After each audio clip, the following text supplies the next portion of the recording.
Good evening. I'm Nef Rivera with the communications team here at Tri-County Electric Cooperative, and I'd like to welcome you to tonight's TCEC Member Connections virtual event.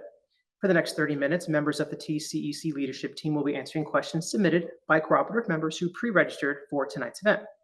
This virtual discussion is another part of TCEC's efforts to establish more transparent member communications. Last summer, the online member newsletter Current Conversations was launched to provide more in-depth updates on what's going on around the cooperative. TCC's annual meeting was also restructured to allow for member questions. Tonight's event is the next step in that increased transparency. Before we get too far ahead, I want to let our virtual participants know that this meeting is being recorded and the recording will be made available to watch at another time. It's also possible you may not hear your question exactly how you submitted it.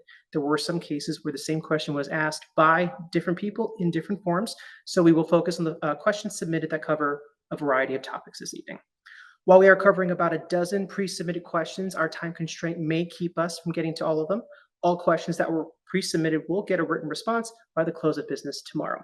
And with that, I'll bring in our panel. Immediately to my right is Andrea McLeese, Vice President, Engagement and Solutions, Scott Spence, President and CEO, and Dustin Tidwell, Chief Financial Officer and Vice President, Finance. Scott? So we're going to organize some of our thoughts tonight on the challenge. I began here on April 1st of 2024. We're going to talk about the challenge and what we saw in the scenarios. We're going to talk about our actions predominantly in 2024, and then the results predominantly 2024 to date so far. And so we're going to organize our thoughts into those three areas. So to get started with, what did we see in the beginning? What did it look like? The fiscal year ended March 31st, 2024. At that time, we had about $900 million of total debt. $700 million of that was long-term debt. About $200 million of that was on the line of credit. Now, people often ask, where did that come from? How did they get here? The background and context. Of the $900 million of total debt, roughly $485 was from the Winter Storm Uri from a couple of years prior to that. That was financed in 8 separate loans with different maturities and characteristics. And as we got started looking at finances, we noticed that the first of those 8 loans came due in October of 2024. That was $60 million. Another $100 million was coming due in October of 2025, which we didn't have the money for either of those. Another part of that long-term debt that caused it was the $240 million of aid to construction. And that was for new members and new services. It had been going on about 6 years at that time, to the tune of about $40 million each and every year, just kind of going straight through to debt. So that was another source of the debt, if you will. As a result of all these things and things like that, for several years, Tri-County Electric's cash reserves had begun to be depleted. The line of credit balance had steadily climbed over the previous few years. And when you look at all of that, the line of credit was getting close to being maxed out. It was about 80% of its total potential, 20% from being maxed out.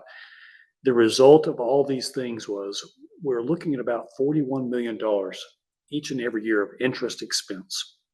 That's just the interest on the debt that Tri-County has been carrying.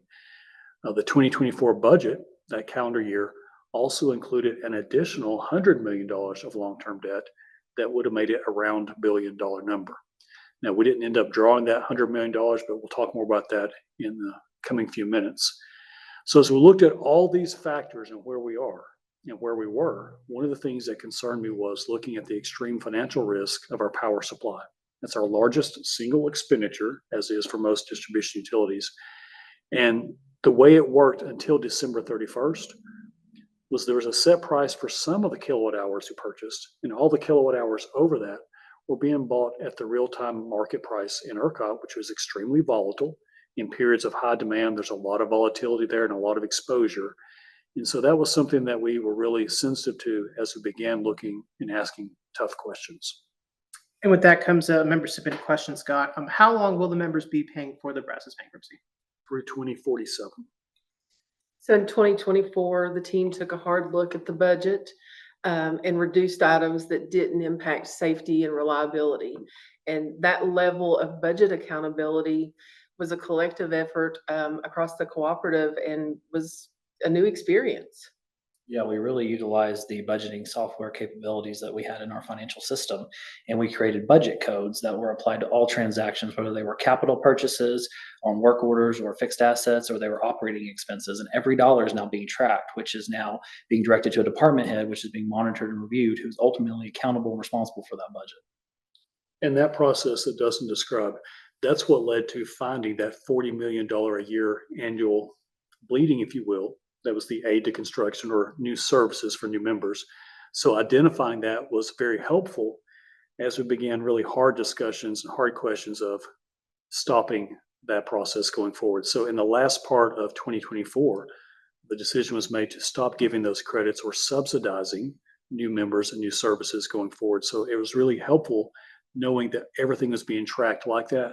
And so that wasn't possible to repeat something like that. That brings up another member submitted question. Texas seems to be enamored with crypto mining centers. This member mentioned there's a need for them, but also has read some impacts that it may have on the people and communities near them. Is TCEC involved with any of these data mining centers? What is their potential impact on us in the cooperative? And what is the cooperative's position towards these centers? Sure, I understand. Tri-County supports 16 different counties that we serve with many different cities in there. Whether it's crypto or other industries, those are often very locally organized, approved, zoned. That's really a local preference. Tri-County's position is very neutral in that. If that's something the local government wants and they're pursuing, we're going to support that. But like we talked about with the previous credits for new members, not at the expense of the rest of the membership, as new members are now paying their own way to interconnect. So whether it's crypto or another industry, we have a very neutral stance on that as long as it doesn't harm the rest of the membership. So Tri-County had new financial auditors last year who really did their due diligence in digging into the financial condition of the cooperative. And I know they ask a lot of questions of the accounting team, Dustin. Lots and lots of questions. Yes, they did. So like she said, we did have a new auditing firm come in this year, and a new audit's hard. It's just hard for the client. It's hard for us being audited. It's hard for the auditor because they have to come in and they have to learn all of our processes, all of our how our transactions flow, all of our internal controls. And then once they kind of learn that, they develop their tests of our internal controls. Are our internal controls working the way they're designed? They develop their testing. And so we kicked off the audit with a new audit firm in June. They came out here for a full week and just did walk through their checklists and did walkthroughs of our business processes. They came back out another week or two and then did their internal testing. There was probably 120 some odd items that we had to pull for the auditors this year. And that process started in June and went to we finalized it in the month of September. So it was over the course of about 4 months. One of the things we did different this year is that we had a laptop set up that gave the auditors full access to our financial accounting system where they could go into there, they can dig into any invoices, any journal entries. They could pull whatever they needed to pull without having to come to us and request that. And something else that we did this year as well is that, Scott talked about, the loan one of the storm area debt, the 60 million was due at the end of 2024. Loans 2 and 3, there were 50 million apiece are coming due at the end of 2025. We worked with our lenders and we refinanced all 3 of those loans, and they're now over 23 years, which is that 2047 date that Scott alluded to earlier. One of the most immediate steps we took during the budget reduction process was to freeze the headcount, to freeze employee headcount. There were 42 new positions in the 2024 budget that we didn't hire for. While we're still backfilling positions as needed, the number of employees hasn't increased due to that freeze. So that's one of the ways that we saved money in 2024. Some other initiatives that we started is we took a hard look at our material line crew inventory and materials, and we found a more economical supplier to switch to. And we're anticipating that we're going to see savings annually from 3 to 5 million that's going to start in 2025. Something else we did to cut expenses was the human resources team sourced new medical insurance plans for employees that has projected $1 million savings in 2025 and future savings in after 2025. So while keeping the same employee coverage, we were able to make a savings with that. Those are examples of some of the types of savings, and you've read about others in current conversations and other places. But with all those different activities going on, with the team working so hard to reduce expenses, to be more fiscally disciplined and things like that, we didn't want wild or volatile ERCOT market pricing to take the cooperative under financially.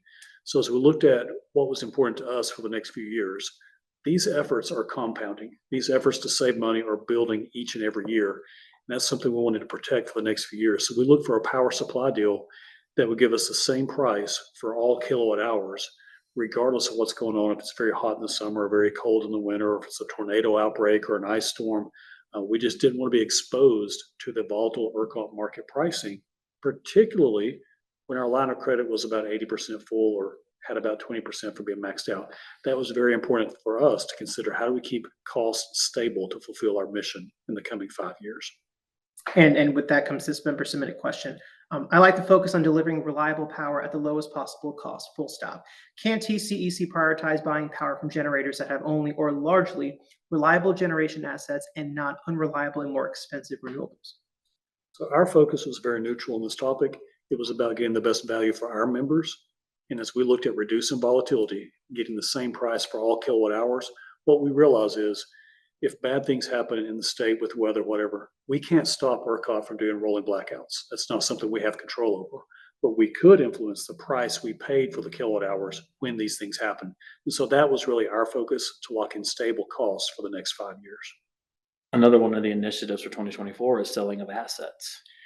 That's true. So we've begun talking a lot about selling assets. And to be clear, this is not a fire sale. As we looked at these assets and said, hey, what's critical to safety and reliability and sustaining that over the long term? This is not a fire sale. And most of these assets were not being utilized or were being underutilized, with one exception that we'll talk about. So I'll just highlight a few of those. We've talked about transmission assets. There are 2 substations that we're selling back to the transmission provider. Our members are still going to get the benefit of the substations, but our members are not going to pay the upfront cost for doing so. There are several large pieces of land that are under contract or going under contract to sell. Those were originally purchased with the aspirations to build on it or to develop it. That's something we can monetize and take that money in-house and reduce the line of credit and reduce that interest expense. The Alito corporate headquarters here on Bailey Ranch Road, that's another asset that is being utilized, but it's a very expensive piece of property, and we have other pieces of property that we can use that are already developed, where we can just show the members that we're serious about cutting costs and we're committed to doing everything we can do. We've talked about excess vehicles, things of that nature. The fiber ring, we're talking to several organizations about that. So all of these assets, I want to emphasize, it doesn't impact immediate reliability or safety, but it does help us with the third part of the mission statement of lowering costs or making costs more stable in the long term, because taking the proceeds from this will go directly to paying down that line of credit, which will reduce our interest expense each and every year. So that's important. It's not the only thing going on. It's a part of the overall equation. These other cost-saving initiatives, the budget discipline, how we're looking at new services going forward, it's all part of that equation. In the category of selling and in the process of selling a property, a couple questions on that regard. First, what is the net profit on the properties that are being sold, and to whom are they being sold?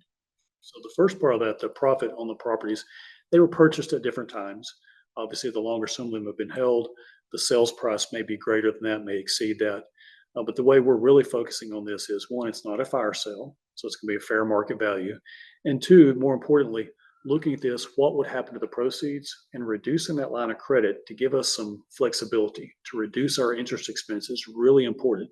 So when we evaluate that, a lot of these decisions were made on that credit or on that credit line. So getting that credit line down as low as we can to reduce that interest expense is really going to be critical for 2025 and beyond, because of the compounding effect of that interest. As far as to who they're being sold, different properties are under contract at different stages, or some are entering contract. And as those things go to closing, it'd be more appropriate to comment. But while the buyers are still doing their due diligence, it'd be inappropriate for us to identify them before they complete the transaction. Related to that question, you mentioned the selling of the Alito corporate headquarters. Will TCEC be moving back to Azle? And if so, will any new construction happen on that site to fit current and future cooperative needs? I think it's early in the process. We've talked about various options, and we'll continue to look at different scenarios. I think Azle will be a part of the equation. Granbury and Keller all will have some part in that process. One of the things we're going to emphasize is using resources we already have. I don't think it would be wise to sell this building and then go take those funds and spend them somewhere else. That would feel like a wash. We want to truly save the members' money by taking the money from this building and paying down on the line of credit and using what we already have. And that may mean we'll be a little bit more flexible going forward. But it's one of the things I'm so proud of the team is they've been so adaptable, so flexible, looking for solutions, understanding why. We'll figure it out. But that's the main thing for me is taking this money, paying down the line of credit, and using resources we already have to show the members we are saving as much as we can. I want to use another member submitted question to transition over to improve member communication. So Andrew, I'm going to throw this one to you. Why are we spending $25,000 on scholarships if the co-op is in trouble financially? Sure. The two goals of the cooperative are to improve financial health and enhance service to members. So the scholarship program is fully funded by unclaimed funds, which would otherwise be money that was returned to the comptroller. And we can use those for limited purposes. So electric co-ops can use a portion of those funds that would be returned to the comptroller for limited purposes. They can't be used to be applied to the debt or as a credit to members' bills. But scholarships are one thing that we can use them for. And so this year, the program will actually distribute $250,000 to local high school students, to 50 local high school students in our area. And so just to reemphasize what she's saying, that money is getting paid to the state regardless. And so us choosing to participate in this program allows us to take some of those funds back and to give scholarships back to our membership and to the community. So that's something we chose to participate in to help our members. Some of the other enhancements to member service are the electronic communication, the member communication newsletter, Current Conversations. That's new this past year, and I would encourage members, if you're not receiving that by email, that you contact member service to update your contact information. We've also created an online member information center where we have rate schedules, our rules and regulations of the co-op are out there, as well as historical IRS Form 990s and financial audits going back to, I believe, 2019. We've enhanced member notifications through emails and text messaging recently. And several members have taken advantage of our prepaid billing option. So that's an optional billing method where members can pay for power before they use it. It's like filling up the gas tank in your car. There's no deposit required, no formal due date to the program, and it's been beneficial for many members so far. You know, one of the things I really like about it is this isn't a plan that all the members may be interested in, but for the members who are interested in it, it has been a huge help to them where they otherwise would have had very large deposits they would have had to pay. We've also created a cooperative giving program. So this program doesn't cost the membership any money. It's being funded through employee donations, through voluntary member donations, community donations.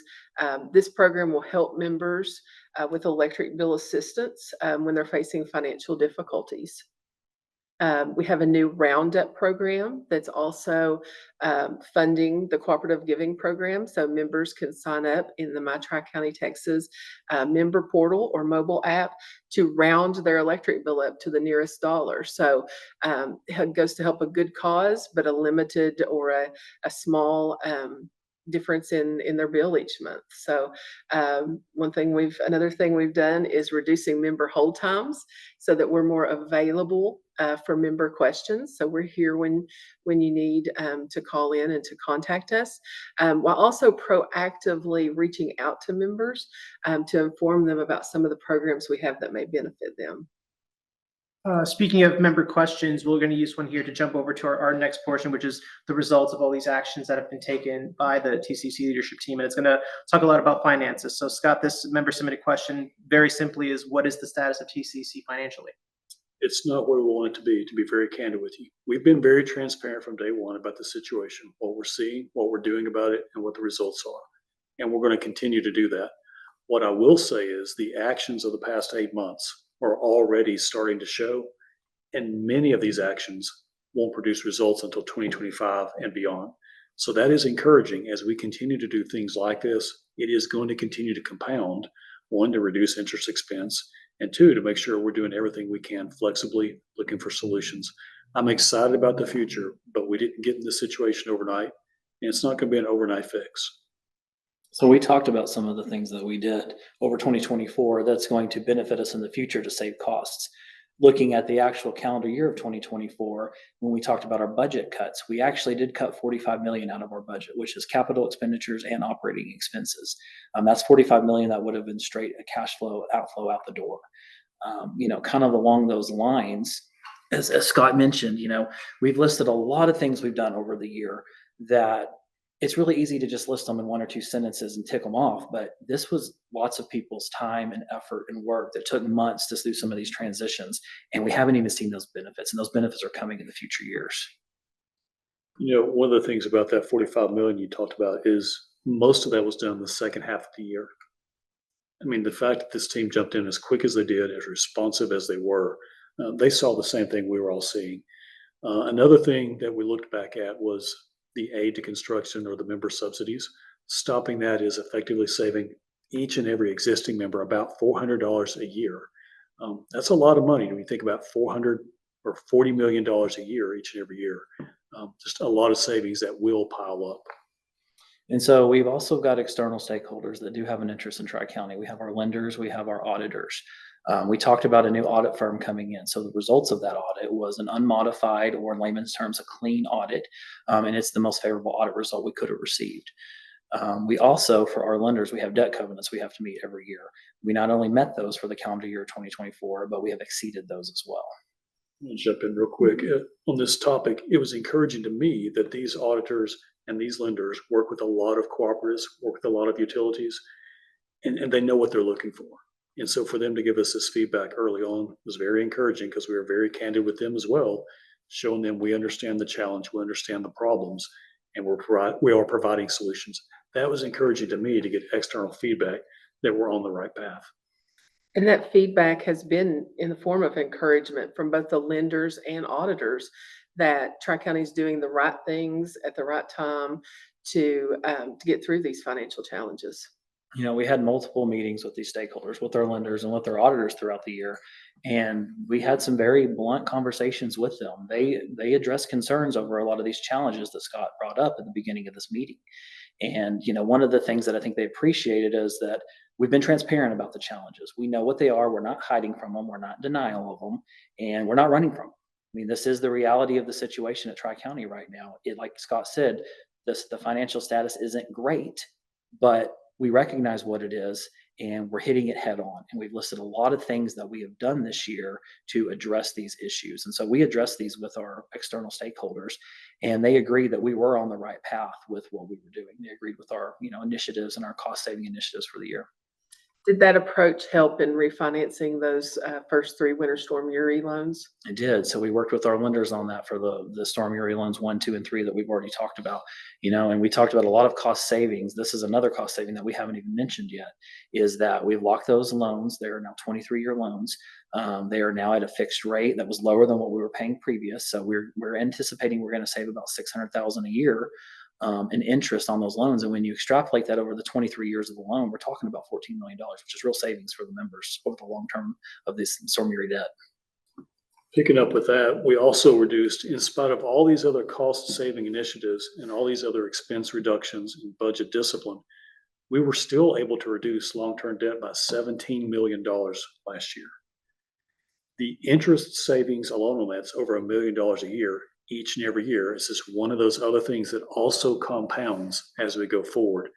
That was huge. Another factor, I think that was really important last year, is a big part of the story, is the credit line was about $204.5 million midway through the year. It ended the year at about $208.5. Over the last half of the year, we only drew about $4 million on the line of credit versus the speed that it had been growing at over several years. That shows how quickly we were able to apply the emergency brake, or the yellow ink, or whatever we want to call it internally. That shows how quickly our team was able to respond and willing to jump to these challenges. Again, it's not where we want to be, but that's an incredible amount of success in a short period of time that they were able to achieve. And Scott mentioned one of the big challenges we had is in the 2024 budget. It was budgeted that we were going to have to take $100 million in debt. We only took 35.5. And again, like he said, most of that was in the first 6 months of the year. We only had 4 million of that in the second half of the year. So that's $64.5 million that we saved the co-op from going into debt, which when you factor in interest, that's 6 million a year that compounds annually. So a couple of final questions that relate to our debt conversation. So one member asks, given the debt of the cooperative, what is the probability that TCEC will have to declare bankruptcy? Much less now that we're doing things like this. I mean, we've done a lot of things and we're going to continue doing that. But all of these things are very singularly focused on safe and reliable power at the lowest possible cost for many years to come. So as long as we continue doing things like this, we've already talked about some of these savings will start showing up in 25 and beyond. As long as we continue to do things like that and we're continuing to be flexible, selling the corporate headquarters, for example, things like that, as long as we're willing to continue exploring all these options to see, does that make financial sense? I'm very convinced that we can fulfill our mission for many years to come. And then one last question. You've indicated that the debt reduction plan does include rate increases. What is the level of rate increase that is under consideration at this point? So our residential retail rate is 14.425. It's going to remain there through 2025. What is going to adjust is the PCRF, the power cost recovery factor. That's going to remain a credit for each and every month throughout 2025. In the coming days, we're going to post the PCRF in advance for the rest of the calendar year. But the PCRF credit that members receive for the rest of the calendar year will be 1.5 pennies per kilowatt hour less than the credit was in 2024. That's a little advanced information. There will be further communication coming out about that in the coming weeks, official notice and that sort of thing to comply with the Texas Utility Code requirements, but a bit of advance notice there. And with that, that concludes tonight's meeting. I appreciate your time and candor, panelists. And a reminder again to our members that logged in this evening that we did record this meeting. We'll make that recording available here in the coming days. So with that, we appreciate it again and have a great evening.